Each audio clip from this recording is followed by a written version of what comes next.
Yes. Thank you, everybody, and thank you, Honorable Senator. I've been listening carefully with your explanations as to what is going on in Kaduna. However, I believe the essence of electing a government in office is to protect life and property. But it seems like they are being struggled to be reminded that they have to protect life and property. My question, is it a coincidence or is it outlandish planning that the areas, not only in Kaduna, any areas where there is concentration of Christians, there's all these unwanted killings? Is it coincidence or is it a grand master plan? Because from what we gathered from private researches and investigations, most of these killers and atrocious people are not Nigerians. And if the government is there and they are not protecting the people, what do? Do we protect ourselves? And if that is the case, why wouldn't they empower people to protect themselves?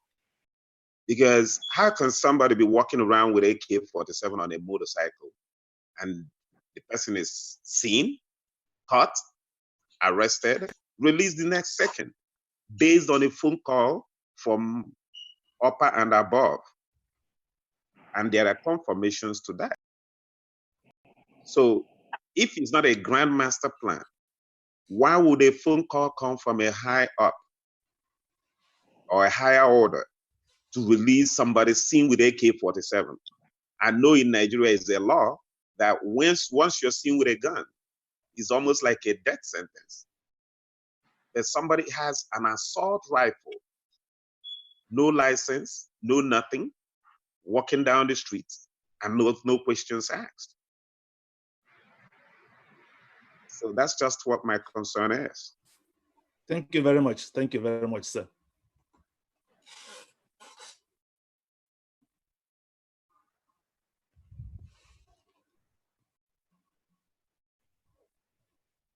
Well, you are seeing today are symptoms of a failing state, where non-state actors have access to weapons, sophisticated weapons.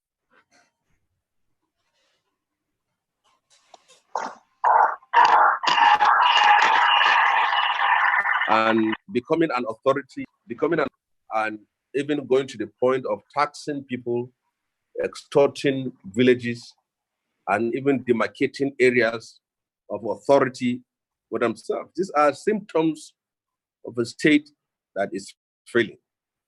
And it is the fact that in some parts of the state, in important parts of the north, the attacks are basically in areas that are predominantly Muslims. And in some part of the northwest, like in the southern country, they are basically Christians. But the fact is this: the Muslims side are also suffering, like I've said, of this tragedy and killings. If you can recall, when I was in the 8th Senate, I stood up to speak about the pervasive state of insecurity and killings in the Northwest as it concerns abductions and extrajudicial killings by these non-state actors and kidnappings. A senator from Katsina State stood up to challenge me that I am simply doing that to embarrass the government. And the senator that stood up to talk at that very time, he is still there in the Senate, and I'm not there. But his part of the constituency now is one of the most ungovernable spaces and one of the most dangerous places. in the northwestern part of Nigeria. So you can see the attitude of that person. He is Hausa, I am Hausa. He's a Muslim, I'm Muslim. He's from the northwest, I'm from the northwest. But simply because I stood up to speak on the killings in the northwest and the failure of security agencies and the government to protect. So for him, what matters is the image of the government and the image of the party and the people who are in government. It has to take Bukola Saraki to intervene by telling him that he has violated the rules of the House and he's supposed to allow me to speak up and request to speak before he does that. So the attitude of that senator will simply tell you that people from the other side do not want the issue to be tabled before the world. So the one which the world can see is the one which they will prescribe judgment on. So Southern Kaduna are victims of terrorism, and the majority of people that are suffering there, the casualties, the victims, are basically Christians. As simple as that. But that does not support, that does not preclude the fact that the Muslims are also there. But they don't want to bring the corpse of the Muslim. They don't want to show, even the protest that is done in parts of the Northwest about insecurity. Some people see those protesters as enemies. Now, why should they be embarrassing the government?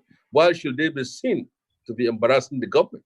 So you see, we have reached a point today, is either something is done to bring an end to this bloodshed, or else Southern Kaduna problem has the capacity of threatening the peace, the unity, and stability of Nigeria. Because as things are today, Muslims outside of Kaduna are aligning themselves with the Muslims in Kaduna. And Christians outside of Kaduna are aligning themselves with the Christians in Kaduna. So if we don't address the problems in Southern Kaduna and parts of Kaduna and the Northwest, that could be a trigger that will dissolve Nigeria as a federation. If we don't do anything about this, if we keep on trying to analyze, to justify, and to give excuses for killings going on in parts of our country, then we will regret for not doing anything or not speaking out, not standing up, and not look what is happening today.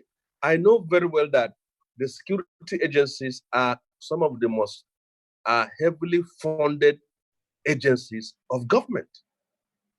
Whatever they request, they get it from government, but it doesn't translate to anything. You move from Kaduna to Birningwari to Niger State, you will see 3 or 4 vehicles as parked either by policemen or civil defense.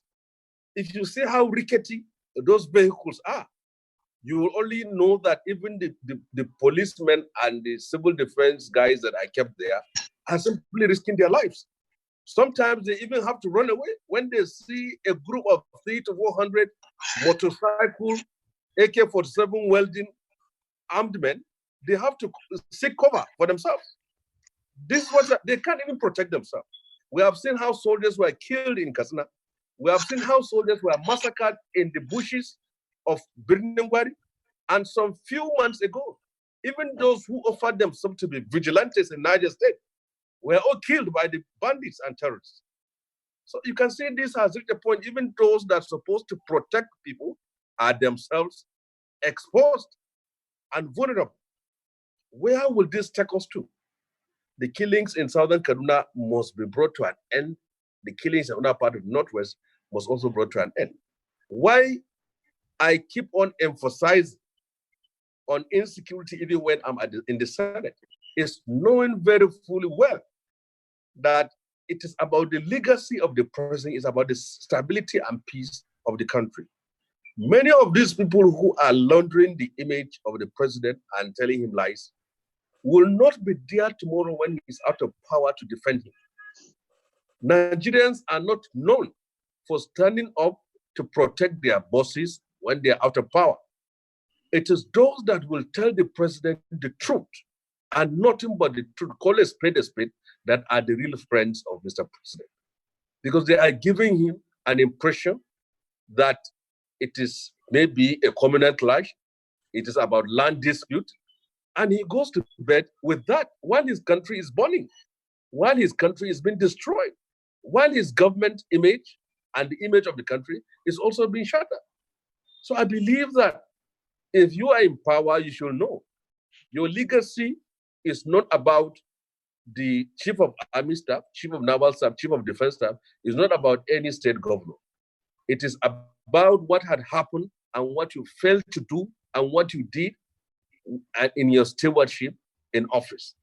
If people are killed, it is not about the state governor. It's not about the chief of any staff, whether air, land, or sea. It's about the president.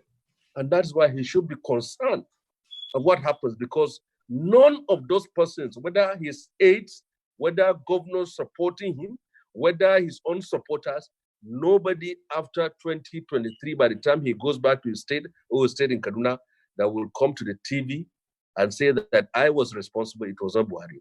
The very people today that are praising him, that are telling him lies, that are giving him a wrong impression of what is happening in Southern Kaduna and other parts, will be the same people you'll be sitting down in his sitting room on TV and see them attacking him as a failure. So I believe that what needs to be done has to be done now, and the buck stops on the table of Mr. President. Thank you very much. Very soon we'll end. We still have a few hands, please, if you don't mind. Engineer Daudu, are you ready with your question now? You still don't have your audio, but you send us a message that you now want to ask your question. Is your audio on? Engineer Daudu, please. You don't have your audio on, please. And while you start your audio, Abby, please, can you unmute yourself and ask your question?